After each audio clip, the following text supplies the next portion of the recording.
Good afternoon, guys. This is Alok from Orient Belt Tiles, along with architect Dinesh, for a change on a Saturday, which is unusual. And thank you for joining us on a Saturday. Otherwise, it should be Thursdays, 4 p.m. That's our slot. Uh, Thank you, architect Dinesh. We were very keen to have you, and I think we are glad you gave us time, at least on a Saturday.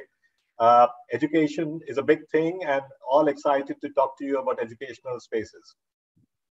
To introduce Dinesh, well, I'm trying to do something that wouldn't be known about him.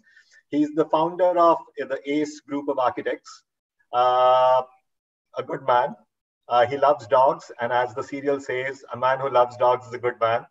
Uh, an activist, so he's not an armchair critic. I know he has a lot of times taken a stand and drummed up public support on interlinking public transport or, you know, the rights of an architect. And he has really represented the Council of Architecture. And that makes him really a good, wonderful person that I'm looking forward to interact with as well. He has won professionally the Berg Award. He is an alumnus of IIT Bombay, which of course makes him the best man of all. Uh, so, uh, so much for the introduction, and I hope you picked up nuggets of his life that you wouldn't have typically picked up. And uh, lovely, Dinesh, thank you so much for joining us. Thank you, Alok. Great for the introduction. In fact, to be very frank, it's after a long time, when I'm sort of talking to somebody who's from IIT and an alumnus. And I'm sure, as we're sort of moving further in this, there will be a lot of connections which we may find and try to, put the knots together. And it may become a nice, interesting thing for everyone. No, absolutely. Absolutely. Yeah. Because though, I came out of other institute before joining IIT and that to a department like IDC, what I learned there and what sort of opened up my mind was definitely, something beyond compare. No, of course. I think, looking back at my own education, I realize it's as much the peers in the community that made me who I am as IIT Bombay. And of course, both have an equal hand. And I wouldn't dare to say one is more than the other. Very true. Well, one thing, you were just, like a person like me who's been 30 years of experience. The difference is that in IIT, we were taught by professors from different universities abroad, and that too to a designer. They taught us that paper is cheap. You should use as much as paper and use fresh paper so that, you'll have fresh ideas. And today, we have come to a stage where paper is not environmental. So, Right. I've learned it to sort of draw on paper, but today, I have to sort of come up with techniques where I can't use the same techniques which are taught to me in college. So that's been my journey from one end to the other end. And oh, wow. I'm the only person in my office who still doesn't know AutoCAD. And I use all sides of the paper. And what I do is to save paper, I first draw and sketch with a 0.3 or 0.2 pen. And then I use a thicker one in another color. And then I use another thicker one. So I use the same paper, same side about 3 or 4 times.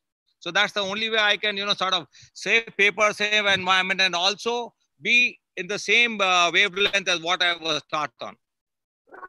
That's really quaint. And I wonder how many of you know this. So this is one more additional fact for us to know. And we will soon get to know many more interesting things about his approach to designing schools.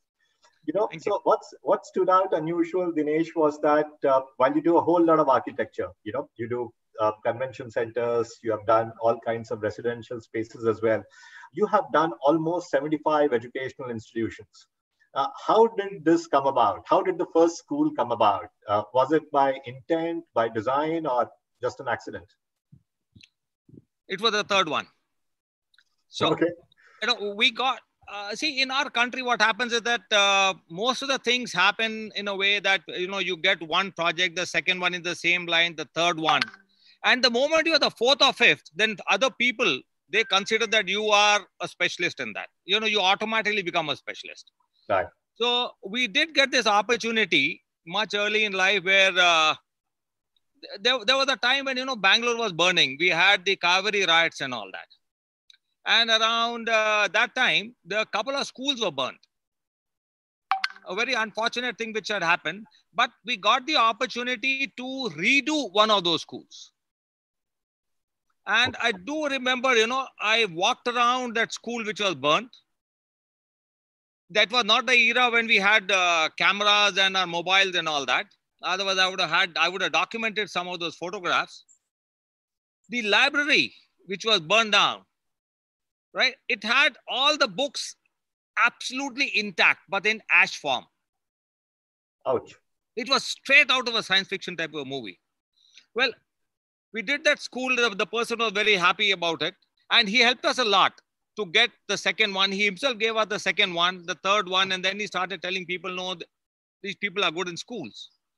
So in about 2, 3, 4 years, we did about 5, 6 schools, not only in Bangalore, but Bangalore, Ooty, and another one in Tamil Nadu, which sort of gave us a stamp.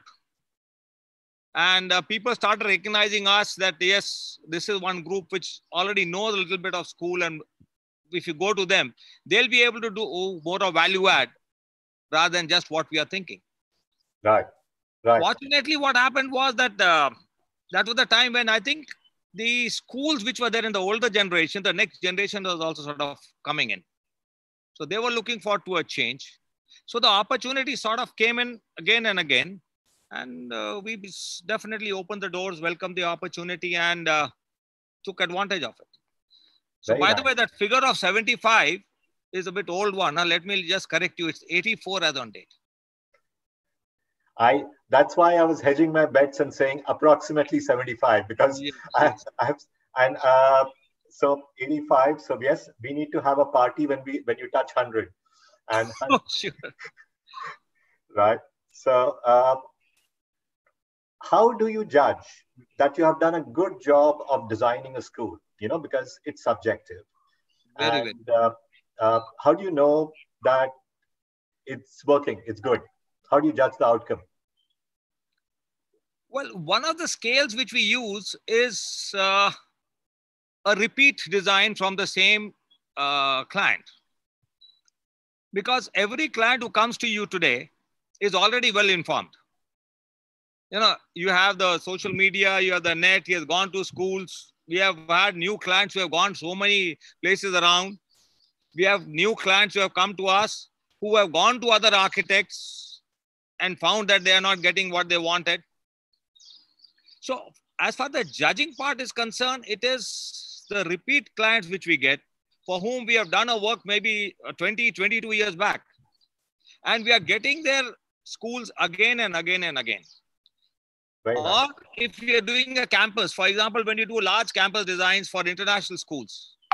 So a lot of people in other places, they take the master plan from somebody and then they do 1 or 2 buildings and then they go to another architect. But in our case, I'm really proud to say that all the school campus which we have been involved with, we have been there right from day one. And we have done the entire campus, being with the client on the same campus design for more than 8 to 10 years. And then being with them for the second campus and then again for the third one. So the repeat value from a client definitely is a thermometer for me, which sort of tells me whether I am on the relatively, good scale. And when the other people see it and they come to me. So it's that type of a measuring scale, I would say. Right. Which sort of gives me the satisfaction and the go ahead for the next ones. Very good. Very good. I also see share of campuses, if you may call it that, which is very similar to share of throat, share of bladder, depending on the product categories you market. So I see close parallels with the marketing world. Yes. Right. Interesting. And you have done 84 schools. So how do the last 4 differ from the first 40? Major differences, I would say. See, when we started off, we were trying to inculcate newer things into the design of school campuses. Like people were not even ready to make the science lab a bit different. Okay. Like we used to sort of tell people that, the science lab is just not for experiment. You have to have an area where they can sort of demonstrate and show. And if in a regular lab, there's no place for a demonstration. Right. So, from that time, we started inculcating these new things. See-through classrooms was a big thing. I said for the small classrooms, especially for the tiny tots, primary and all, why do we need to have, 4 walls and, make them into a cage type of a thing? Let us have walls which are, okay, you need a partition, let it be to see-through. Today you have the CEOs and, big bosses of big companies who are taking important decisions inside a glass cabin, right? Why can't we have children studying inside a glass cabin so that, you can see through and through? The visual impact will be totally different than what you see at the 4 walls. Then I used to travel a lot throughout the world. One of the most interesting schools which I saw was in Stanford in US. Okay. And in the campus, they have something which is called as Under 5. And I went there and what I saw was really surprising. In a synthetic world like US, in the classroom, they had a corner where they had a hen which had laid eggs, and the hen was actually sitting and hatching those eggs. And the kids in the morning would come and say 18, 17, 16, 15, looking forward to the things being hatched. Sure. But on the architecture side, what I learned from there was the concept of open toilets. In our country today also, toilet training is not a part of any training. Right. No school ever does it. But there, the way the place was planned was such that the teacher could see Johnny going to the toilet. Not only teacher, the other kids could see also. And when Johnny goes to the toilet, the teacher is telling, no, not like that, pull the paper, blah, blah, all that, So that was something, it really struck me that what a difference between what we think and what is happening in the Western world. And taking the same thing further, what was another interesting thing was that something to do with, if I remember right, the child psychology. So what they told was that the children behave very differently when they are alone with the kids, or when the kids and the teacher, or the difference is when the kids, teacher, and the parent is together. And the parent always feels, that my kid is the best. The kid will never do anything wrong. And the teacher keeps on telling, no, your kid is a notorious fellow. So in the classrooms, they have this corner with a one-way glass where the parent could come quietly sit down and observe what the kid is doing. So it started as a small experiment, but finally, as what Stanford is, today you have all the child researchers and child psychologists who go and sit in that cabin and make their notes on child psychology and all that. So very interesting things have been happening outside, and we have been trying to sort of push those things slowly, telling people that, fine, you're not going to get IRs tomorrow.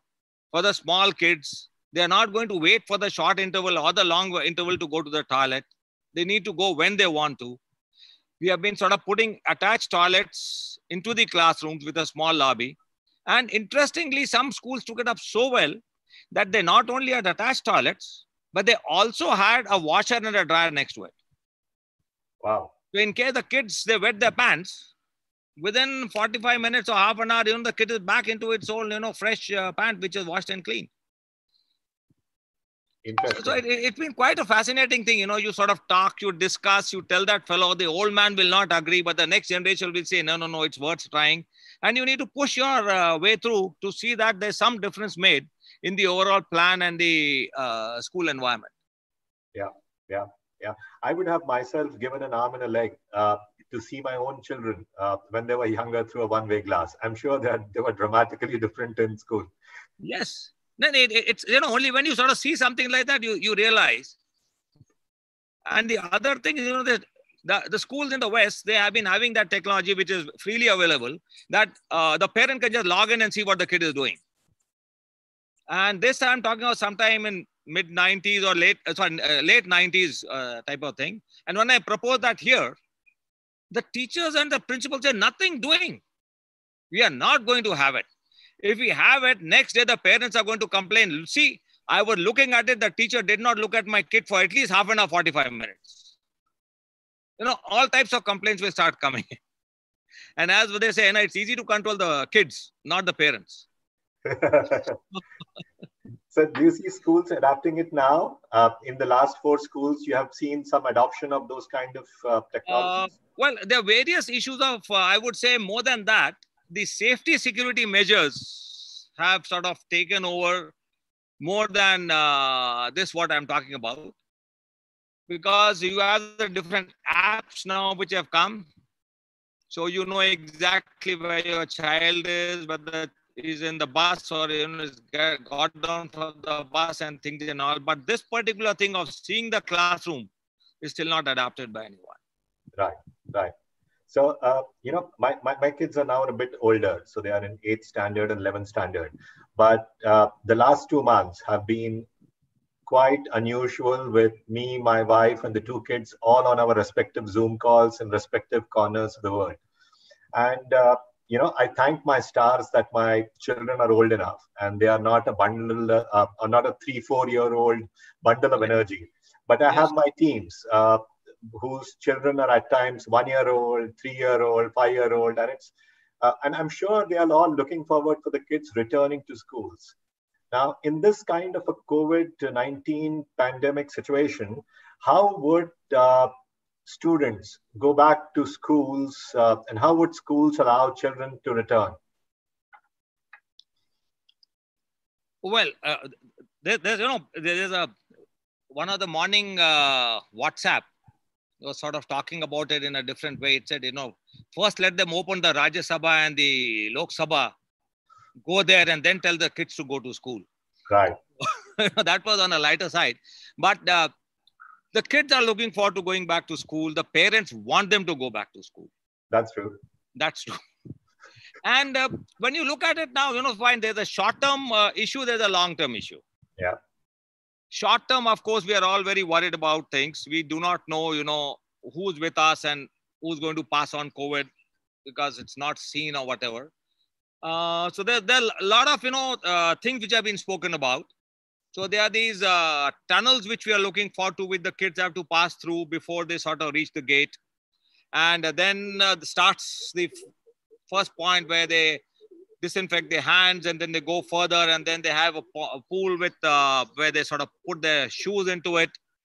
So, and then they go further into the class. Right. But these, I think, according to me, are short-term requirements which will go on till we find some type of solution, vaccine or whatever it is for the COVID. Right. On a long term, I think what will happen is that the social distancing and the overcrowding of schools, that will reduce. Right. So in a class, now you put 40, 60 students, but I know of a particular case, a friend of mine wanted admission in one of the schools in Bangalore. So I used my influence. I told the principal. So she took this person to the class and told him, if you can find a place where I can put a chair and table, tell me, I'll put your kid there. So that's the type of overcrowding which has been happening in all the schools. So that will definitely come down. Schools already which have 4 sections, 5 sections are looking forward to, shall we reduce the number of students and then have a morning school and an evening school? Because they need to still accommodate the same number of students throughout the year. So maybe they stagger the timings with less number of students in every class, have only one per bench or something. So there will be some issues which will definitely sort of be there for the short-term program. And in the long term also, people may sort of see maybe economically how they work it out, I do not know. But then there will be less number of students, which is going to be good for the student. And the ratio between the student and the teacher will also then become much better. Right. Are there schools engaging with you on, okay, you made my school, so why don't you help redesign it for me to make it more compliant with the social distancing norms, or how do I make it more safe? Are there schools already talking to you about it? Yes, definitely. We are looking at, rearranging the furniture. The typical, 2 kids on a bench or 3 kids on the bench is going out. Previously, only the international schools and all had one bench and a table and the independent chair things and all. So now the other schools are also looking at it. So there has been a conscious thing by the schools, because it's, for though we say education is not so commercial, but if you look at the base of it, yes, definitely there are a lot of commercialization which happens. Oh, definitely. So it's something which is to be there. It's a private institute. So Right. they are looking at things. We are redoing about 3 or 4 schools today, where we have made the classrooms bigger, eaten up into the other spaces. For the same 40 students, now they have almost 1.5 classroom module than what they were having before. And apart from that, giving them the other facilities of, each person, the cubby hole and things and all that type of thing. So definitely there is a very, I would say, a big thing happening as far as what to do when the kids come in now and how to see that they are protected. Right. Right. Interesting. And do you see the common community spaces going down, like a games room or a cafeteria or a library? The swimming pool is definitely going to go down for some time. It's going to be locked. The games area, where you have, like basketball and the indoor games I'm talking about, they will be controlled quite a lot. Open space games will not be controlled as much as the enclosed spaces and the indoor games complex. Right. Library and all, as it is, my designs for most of the libraries were that, yes, at one time, my entire classroom can go inside and sit down. And then there can be some instructions given to the entire class. So, you can take the entire class there and say, fine, okay, fine. These are all the books on Shakespeare, and you need to now do some research and come out after I'll ask you questions and things like that. So the libraries are of that size in most of the schools which we have done. So they will restrict the number of students from going inside. In 30, maybe they'll just, have 10, 15 students at a time and not have these type of classes which are being conducted inside. Right. I mean, this is really either going to increase overheads dramatically, so suppose somebody adopts a morning evening shift, or even says children come on alternate days or odd even, or whatever be the logic they use. It is going to cause, lesser throughputs, lesser students, or higher number of teachers to children, better student-teacher ratios. And how would this translate down the pop strata? Because I'm thinking of India with the Prathmik Vidyalayas and the municipal schools. How would they adopt to this? Well, I do not have much of experience in doing a government school or something, because I find that the consistency level of their thought process is very, very poor. I've now been able to do a government project also, because what we start off and what we end it is totally different. And, I find that very disturbing when it comes to a design process. Mm-hmm. But even when you look at it from the private school angle, which I've been involved with, and what you are referring is to the commercials. Yeah. Now, today, what's happening is the government is saying that you don't charge fees for 2 months or 3 months because your school is closed, kids are not coming. But what is not being realized, that all the overheads of the schools are still there. Whether it is, the bus driver's salary or the teacher's salary, all the salaries need to be paid. The overheads in terms of the power bills, everything has, which is there, the AMC charges, everything needs to be paid. Right. Even, there's nobody giving you a discount, even if you're not used the utility. Yeah. So not paying the fees is definitely going to be a problem. And then what we are discussing, yes, if you make this morning, evening, then the number of teachers and all will definitely go up. Yeah. So your overheads are going to go up. Your real estate will still be the same. But overall, yes, there will be a extension in the expansion in the fee schedules and all that. Right. Yeah, I think despite all these challenges, I'm very glad that there are at least a few schools talking to you for redesigning spaces and looking at getting the children back to school. I'm sure there will be lots in the audience who are looking forward to that. So, yeah, I think we have to look at things. And let me tell you, whether COVID or non-COVID, I strongly believe that the age of any space, a building, a person, a game, or whatever you may call, the lifespan of that is reducing tremendously. Like previously, a film actor, the hero used to last for 25 years. Like nowadays, no hero survives for more than 3 to 4 years. Okay. A tennis player used to, like Rojang Borg and all in our time, used to be reign for years and years and years. Yeah. All cricketers today. So, that the lifespan of all the professionals sort of reducing. Similarly, the lifespan of all the buildings in terms of utilities and all is definitely reducing. Okay. Change is definitely the thing for the day. And whether COVID or no COVID, there will be changes which will be demanded by the industry, the educational industry, from time to time. There's technology coming in, your thoughts are changing, you want to make another extra classroom, or you want to expand something. In between, there were computers room. Every school was proud of a computer room. Today, every class is a computer room. You don't need a separate computer room. Sure. So there have been these changes which are there continuously, which is happening. Right. So do you make... what I'm trying to say is that yes, changes will happen. Right. And will the school classroom continue to be the box, or will it keep evolving? It'll keep evolving. As it is, so many places we are talking of 2x3 theory, where, you can have 3 sections in 2 classes because one section is always outside. Right. And then there are a lot of open spaces in between which can be converted to a classroom, which can be as a area which is meant as an ancillary, where kids can just go and do something with their hands. So there are the multi-purpose things which are there. Now, right. There is a question there, because we have been always looking at this.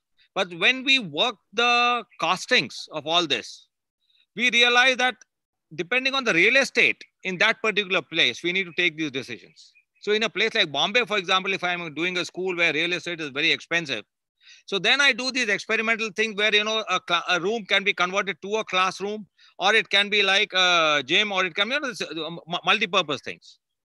But if I'm doing a school where the real estate is not very high, then I give them independent places for all these activities. So right. That is the difference. But then, yes, there will be a change and all what we are talking about. So this kind of open air spaces, where children can pretty much participate in learning, yes. or like you were saying, watch the hen hatch an egg. Yes. This kind of stuff, is it fringe or is it mainstream, or is it those 5 esoteric schools who are willing to try it and not the rest? No. Like I started working on it. There's a school which he did in Jaipur, which also got an award almost about 15, 18 years back, where it's a multi-storied building. Okay. On every floor, there are at least 2 classrooms, which either do not have a roof or they don't have the walls. So the kids can be taken to that space, and then you can conduct a class, or you can, conduct whatever, a storytelling session, or, various things can be done in open space, which cannot be done in a classroom which has so much of furniture in it. Or later on, I did something in a place near Nasik called Sangamner, where all the classrooms at the lower, the bottom 3 feet of the classrooms were like a blackboard. Let kids come and write and scribble as much as they want. So these experimental things have been there, and you sort of convince the person. Some teachers like it, they will not, they'll encourage the students. Other teachers won't like it, so they'll tell the kids, no, don't write on it. But as a facility, I think as an architect, we need to imagine and sort of start giving them, because you need to see that, the kids, they should enjoy their childhood. They should not just get into the box and be driven with the cane and say, fine, study. Right. Because that is not education as per me. Right. We were just discussing before this, the department where I came from always had music and things and all. Right. So in IIT, when you can have a department where you can study and learn with right. music, with open, with this thing, and also, why not in a school? No, absolutely. I'm quite fascinated with this idea of allowing children to scribble as well. Yes. The typical classroom has the teacher, if I may say, hogging the blackboard, and pretty much the only one who can write on a blackboard. And if you wrote on a blackboard, you were a mischievous student, you deserve to be, whipped, caned, or at least made to stand outside the class. So you had punishment for that. So it's a very novel thought to have students space for where they could write on their own. And it's a very simple concept, and to me, much less radical than, let's say, an open air learning center, right? So why are these concepts not picking up as a standard across schools? Well, Alok, let me tell you, a lot of it depends on the culture of the chairman and the entire school body. Okay. There are some schools which are focused in such a way that they just want, so many people in the merit list. Mm-hmm. But over a period of time, this thing has got a bit diluted. And now we are doing schools which are focused on sports, but you also have education. We have schools which are doing, overall activities. We did a school which is, there's one for the entire school. The amount of space which you have given for the art and the art exhibition is mind-boggling. Okay. Because the school really believed in art. So every school nowadays is, trying to do something which is different than what is just studying and just the 4 class or this thing. We have done schools now. There's a school which we did in Bangalore on the outskirts, very close to your IIM area. So there, we have these plantation spaces. So class 1A plants a sapling, moves out to class 2. The next class which comes to 1A, the same sapling, then, the plant is given to somebody else to nurture and grow. So the same plant has been looked after by all the kids of first A who are coming year after year after year. Right. At another place, after I came back from US and after I saw the Stanford thing, we started developing ponds inside these schools. So the kids can actually see the, how from the tadpole to the thing, the growing all the way up to a full toad and a frog and all that. So that learning is so much better than actually going through, some type of pages and things and all that. And kids are really fascinated. Sure. But it, it again depends on curiosity as well as will. Yes. Yeah. So, it would depend on something like a hen hatching an egg would excite curiosity, but it would still depend on the will. Finally, even in the Gurukul, you had both the Kauravas and the Pandavas. And so there can be good as well as bad, whichever side you are on.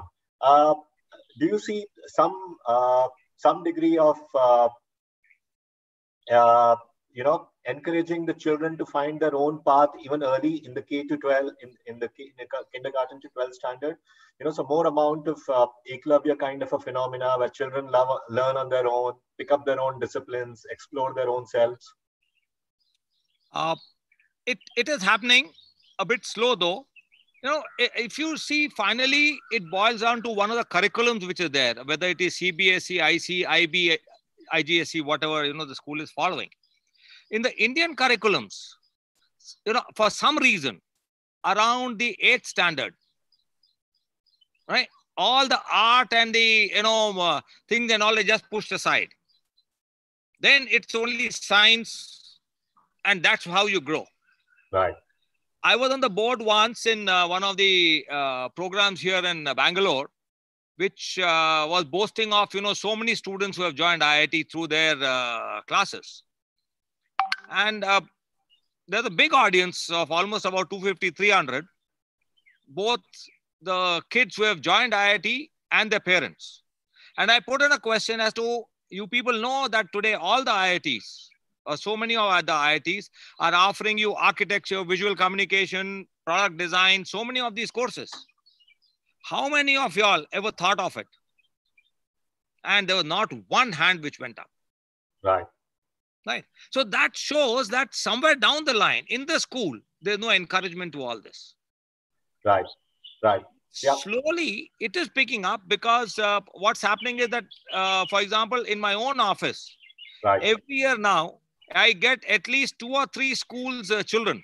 So the school calls up and they say, fine, I'm sending 15 students to your office so that they know what an architect is and, what will they learn and things and all that. So we call them to the office. They do a little bit of modeling. We show them some photographs and things and all, just to sort of tell them about what is architecture.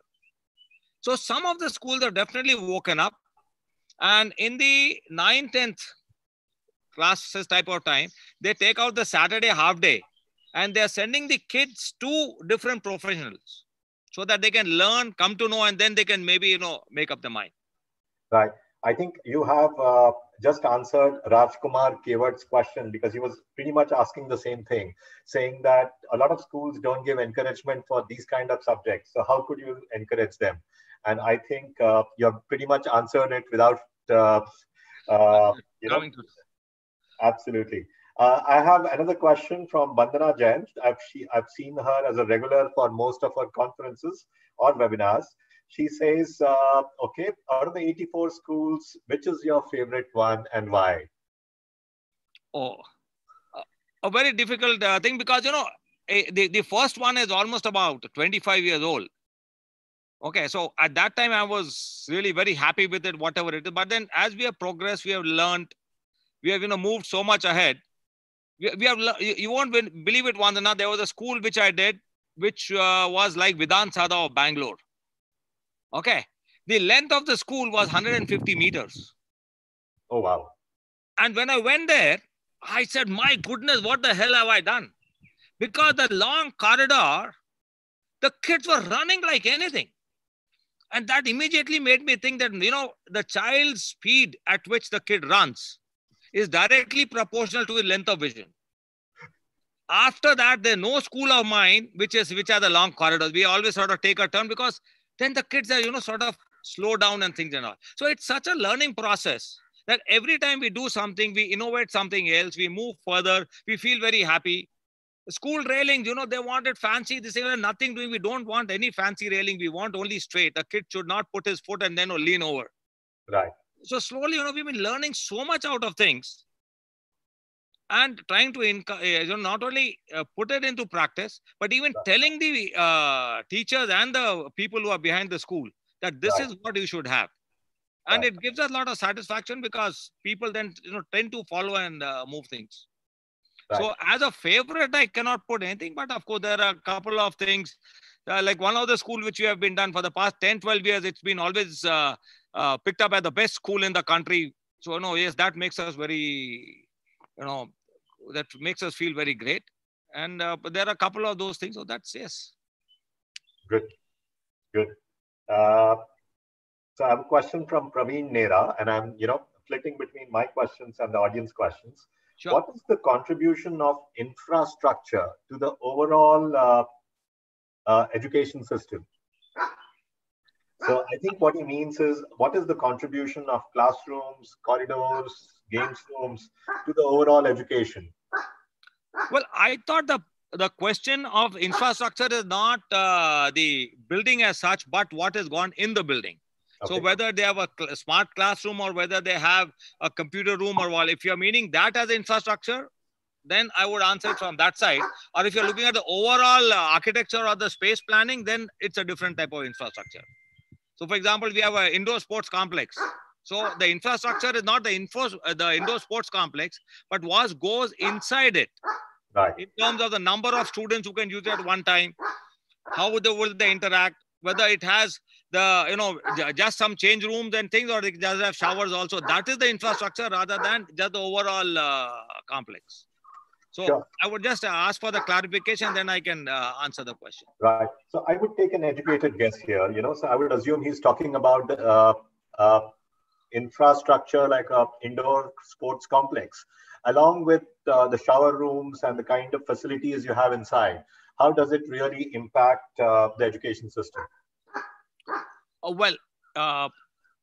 These are today almost, I would say, mandatory in any good school, because every parent wants to have his or her child learn so many other activities apart from just books.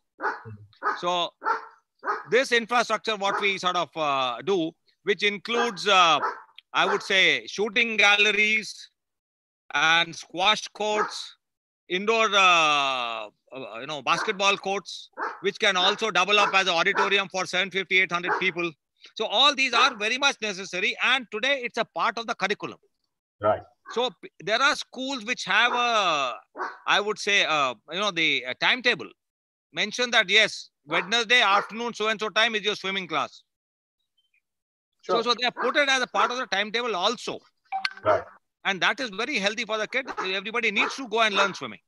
Right. So that is how the infrastructure is sort of getting into the curriculum of all the schools and the development of the child. Right. Right. Right. And do you see, I mean, if I were to, because you have such a long procession of schools you have designed, do you see an increasing amount of share of sports or outdoor learning spaces over the last over the last 3 decades? Yes, definitely. I'm doing a school now in Coimbatore, which is totally, which is sports based. Very good. So, you know, we have a number of, see, again, it is boiling down to the chairman of the school loves tennis. Right. So we have about, we have 4 tennis courts, and then we have a center court. And then we have we have a 400-meter track, the indoor sports complex, and everything. Then the entire school is going to be proud of the sporting facilities, apart from the classroom, what they have. They already have the classrooms. We were invited to do a hostel block. Okay. And when I went and spoke to them about what a good school should be, and I found his interest in sports, I told him that, you know, you should look at it in a different angle. And it's really taken up, and there's a big construction going on where the entire, that school will be known for the sports and activities. And not only that, they'll be conducting sporting events for that entire region around. That's the type of facility which has been created in that same school. Which is definitely on the upclimbing. Right. Alok, what do you know that, as far as sports are concerned, there are people who are in the IT industry who have come out and they have started sporting activities. And what is interesting is, they sort of link up to schools, but schools do not get good sports masters and teachers. There's no formal training and all that. So they train people, and they give you those trained people to manage your sports arenas. And they also give you some type of grades to every kid that finds this kid is good in football and this kid is good in so-and-so and all that. The parents feel very happy. And of course, there's a hindsight to find if your kid, you want the kid to be much more happy, put him on a extra class after school at so-and-so place. Nothing like the market economy to make it work. But so long as the kid gets an all-round development, I'm okay with the market economy as well. Since you mentioned that, there are so many people in education who are sort of with us in the audience today, I have something which I have not been, like, how much pressure do the parents put in on the kid today because of their own thinking and their own social standing? What I'm trying to say, I've seen in the evenings in social gatherings and things and all, 2 mothers discussing, oh, my kid loves tennis and, goes for piano classes. The other mother cannot say 2 things, so he says, my kid goes to piano classes and this, but I also send him for swimming. And the third one will, say 3 to 4. So the amount of pressure which is put on the kids, just because the mothers are talking to each other, or the fathers have sort of discussed somewhere, is so high that the kids are getting pressed. Sure.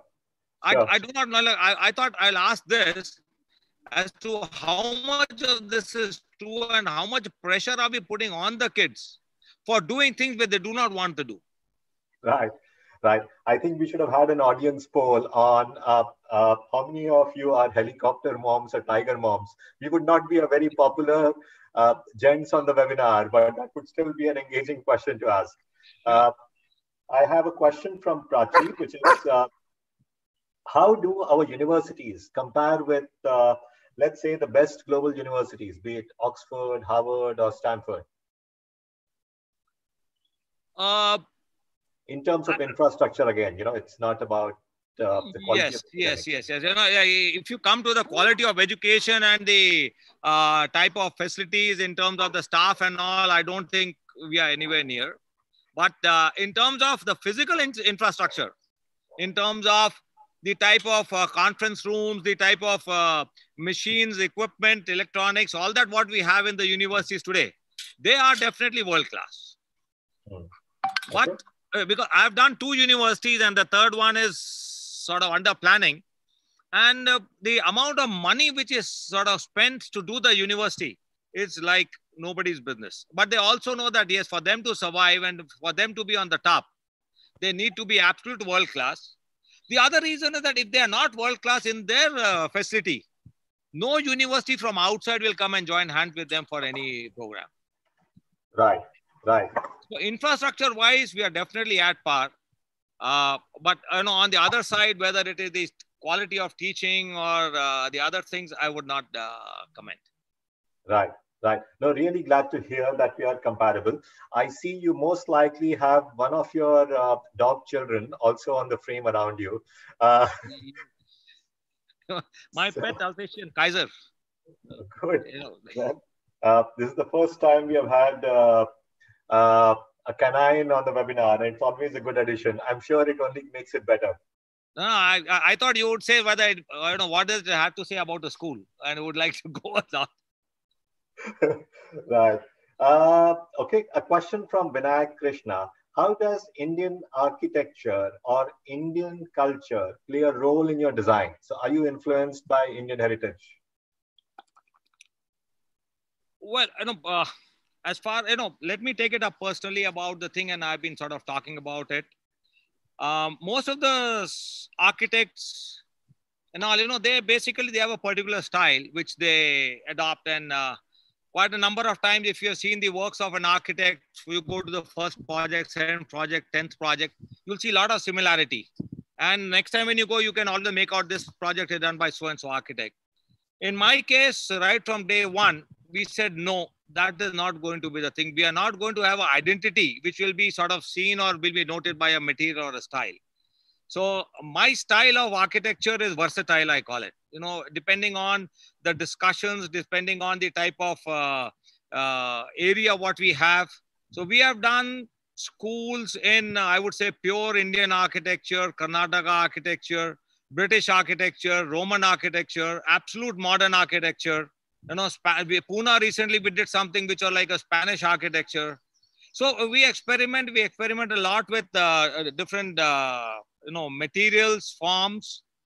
In fact, we give the client for the same plan, for exactly the same circulation and everything, 2 or 3 different views, which, if you see as a layman, you will never say that it's the same school.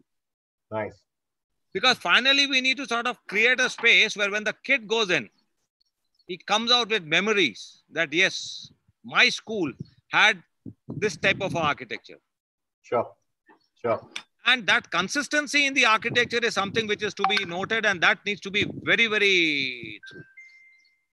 Right. So that is what we believe in, rather than just one particular style of architecture. I've done so many clock towers just because, whenever I used to sit down and do my school had a clock tower, so it sort of embedded. And schools are recognized by clock towers. But there can be a traditional clock tower, there can be a modern clock tower, there can be, that Indore Rani type of clock tower, there can be so many type of clock towers. Right. So that part, it all depends how you generate the designs and how you move further. Right, right. So this is a question from Nikita Dhiman. What kind of data do you look into while designing facilities, especially what to include or what not to? Or is it just a wish list from the school authorities? We definitely start with that. We always ask for the wish list from the authorities. And after going through that, our first discussion is that, fine, with our experience, whether do we add something to it or we edit something and we take out, and we sort of say, I don't think you need to spend in this because you're already having this. So we do have a discussion on that and then come up to the overall brief. Definitely. Right.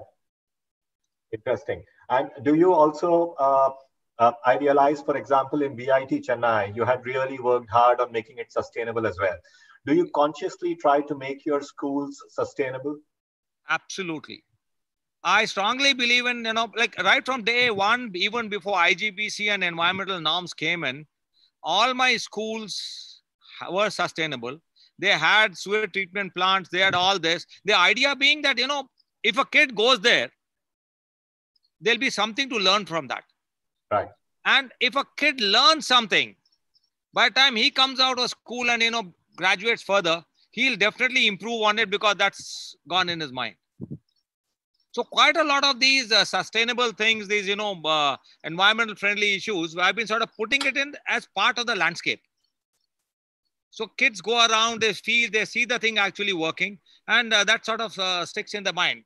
Even rainwater ponds, how it's from one pond to another and all, they're all learning experiences, which can be very nicely created in a school environment. Right.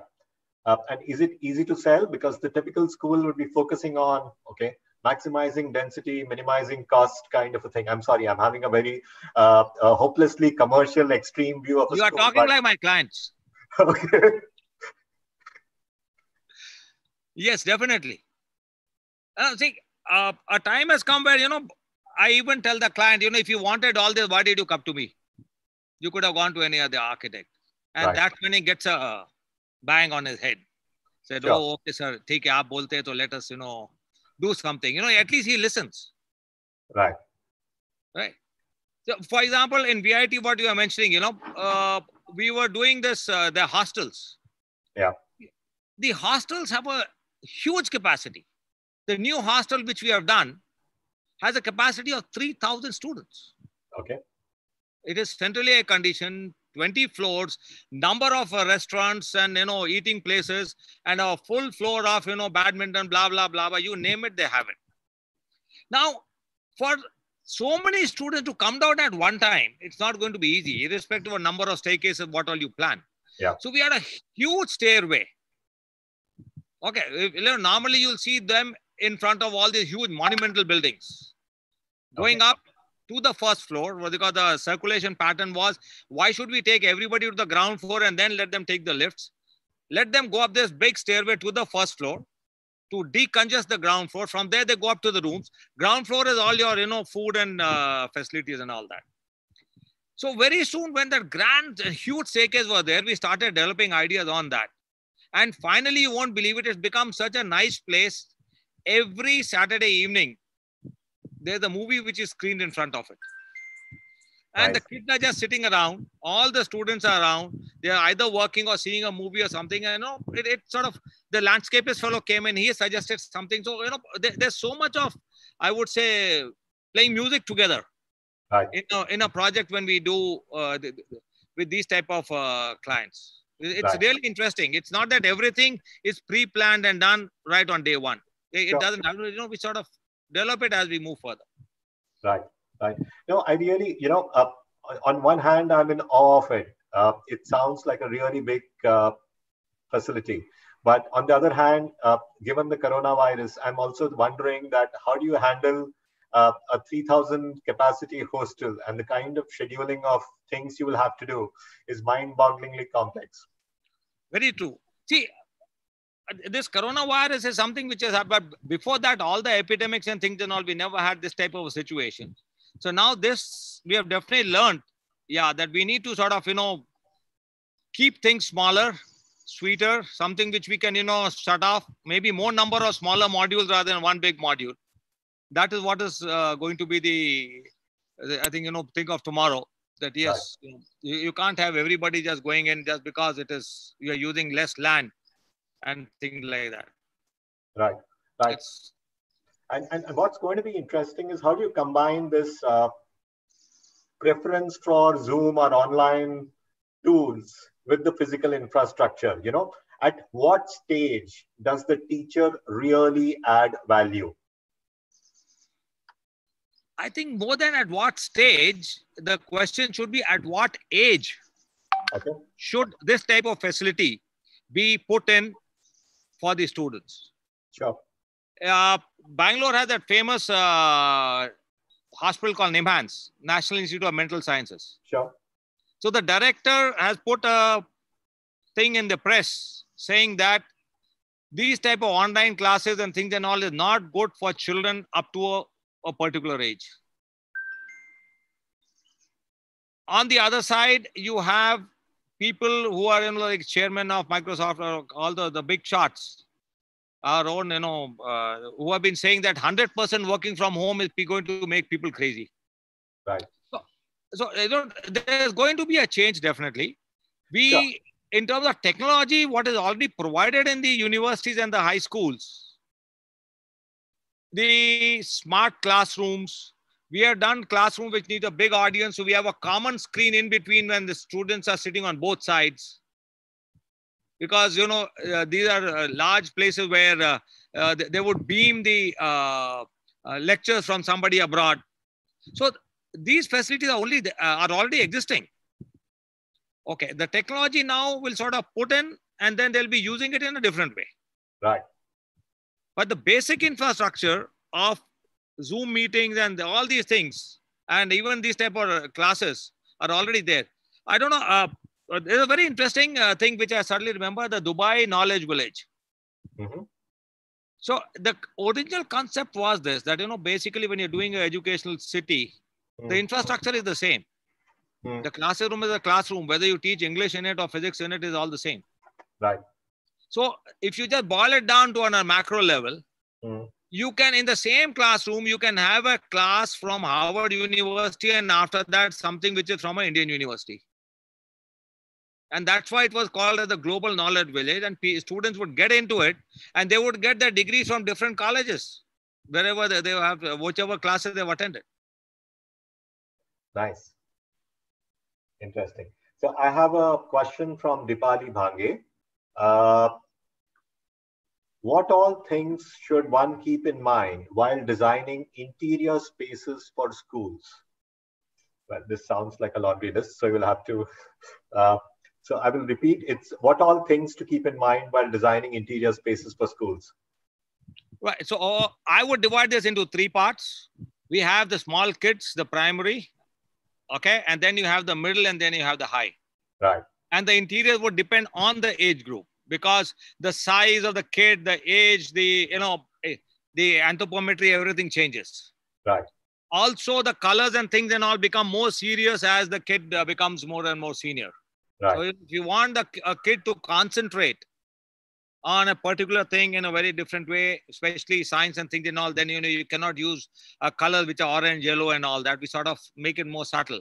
But if you want the kid to be creative and in that age, then the type of floor, the pattern, the type of things which are there, the type of confettis and things which have been sort of put all over will be totally different.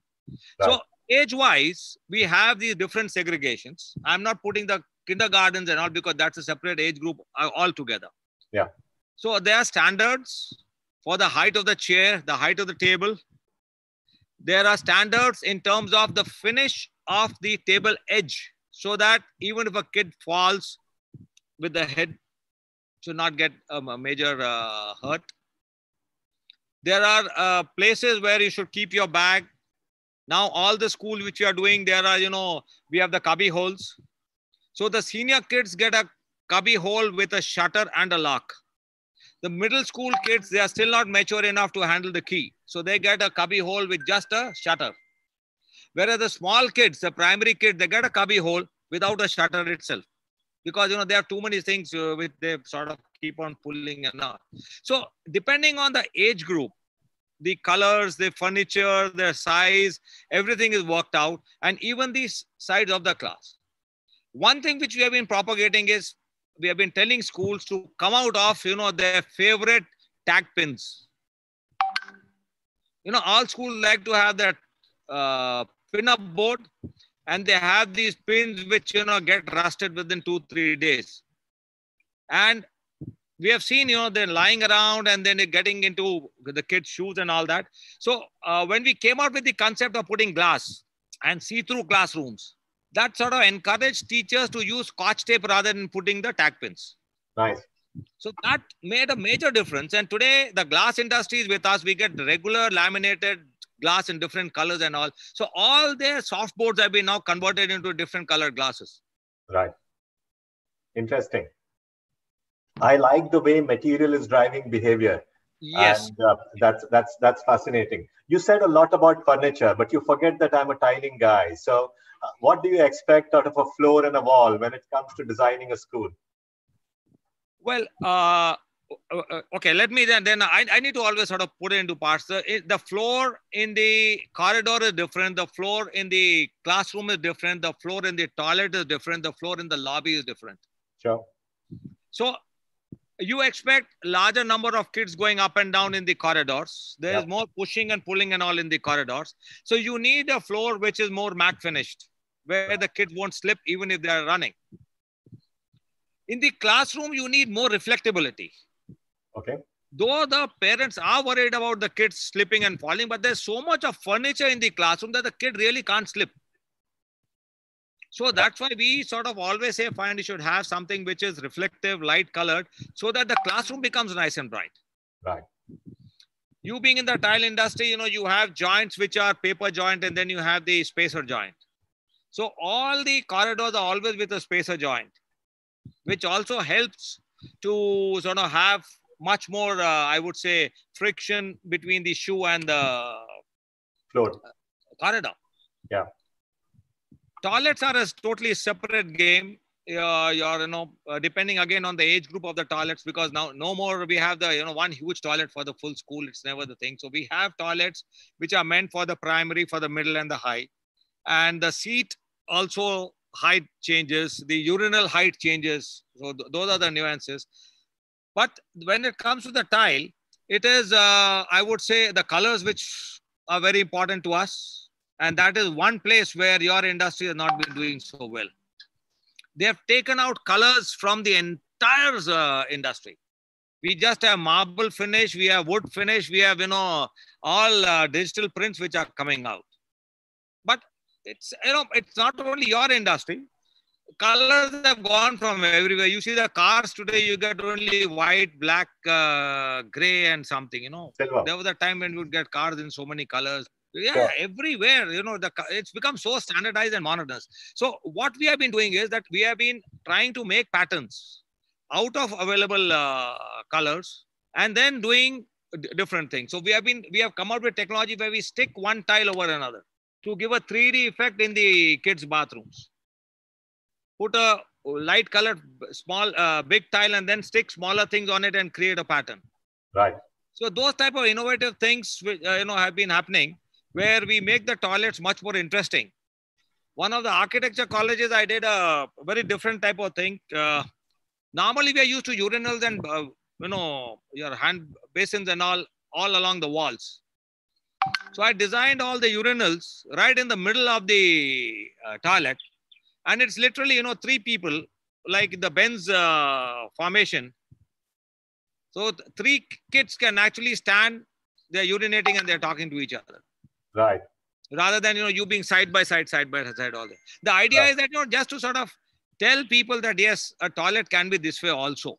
Whether it is comfortable, not comfortable, functional is another thing. But when you need to tickle somebody's mind, you need to put it in such a way that he or she starts thinking differently. And that is where the toilet design, the toilet tile colors and everything, they play a very important part for us.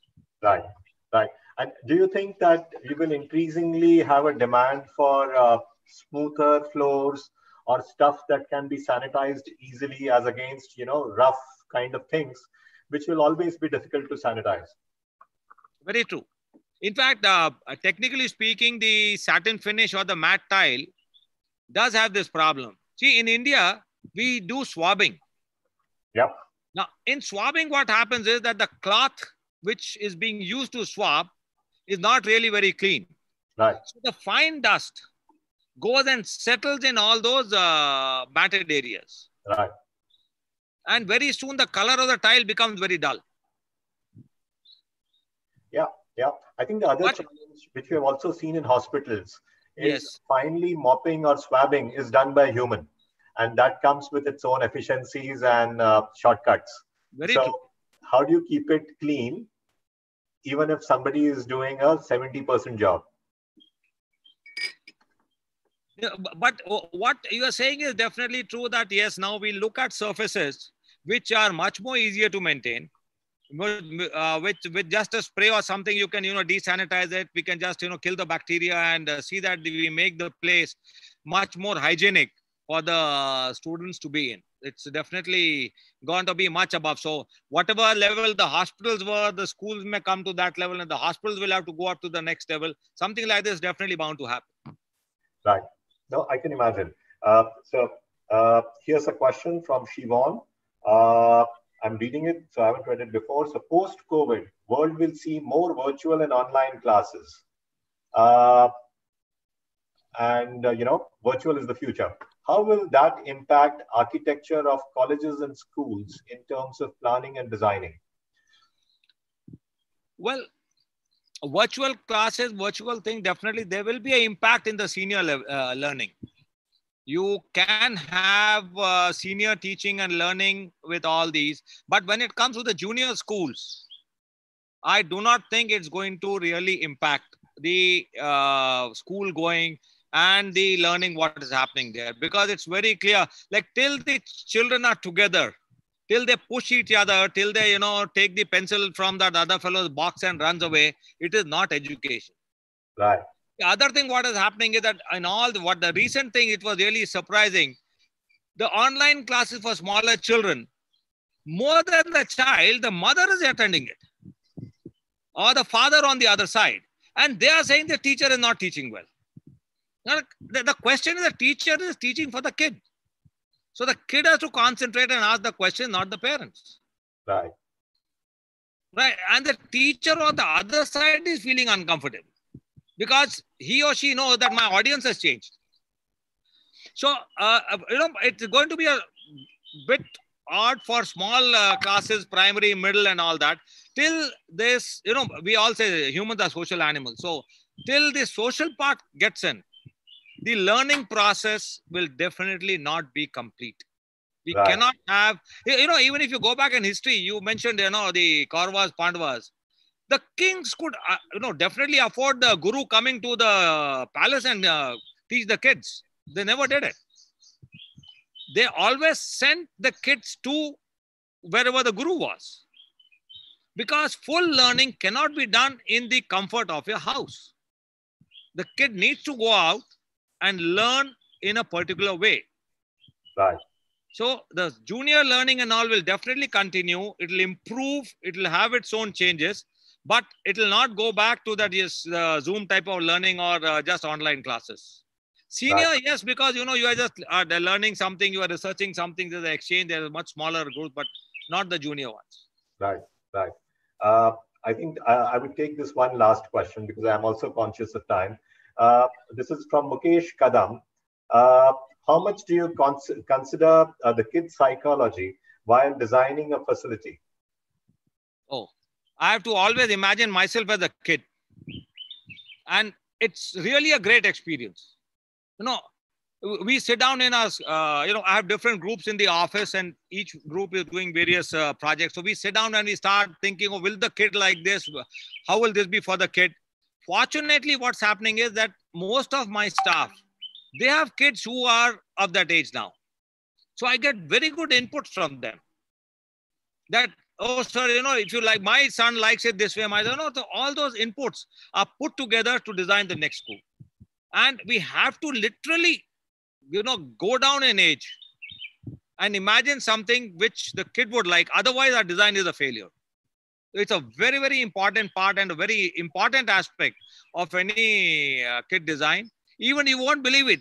In the primary class area, the steps, the height of every riser is less.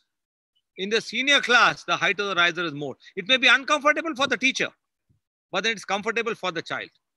Sure. So there are a lot of things which we need to sort of imagine as a kid and then, put it there for the child's comfort. Very interesting. Very interesting. I think I would stop taking questions. I still have a couple of questions which we haven't responded to. So my apologies because I'm conscious of time. But I really love, Dinesh, your systems approach and a very clear student-centric approach to designing educational institutions. Yeah. And thank you so much for joining us. We will get back with the audience on June 11th. So that's some days from now. But thanks, Dinesh. It's really been a pleasure to talk to you. Thank you, Alok. And thanks everybody for being with me. And any questions or anything, even if you post me or email me, I'm definitely there, to sort of connect and I can sort of get back to you. Thank you. It was great. In fact, I didn't even see the time and now I'm realizing that, oh my goodness, I've spoken so much. So it was a great connect and interesting questions. Some of them even brought something else in my mind, which I would definitely like to put into the next school because, well, I'm answering, the mind is definitely working and looking forward to, having you people soon, and maybe we'll meet up sometime and have another interesting thing on education, senior, junior, primary, whatever it is. Thank you so much. Thank you, Dinesh. Bye-bye. Bye, and thank you.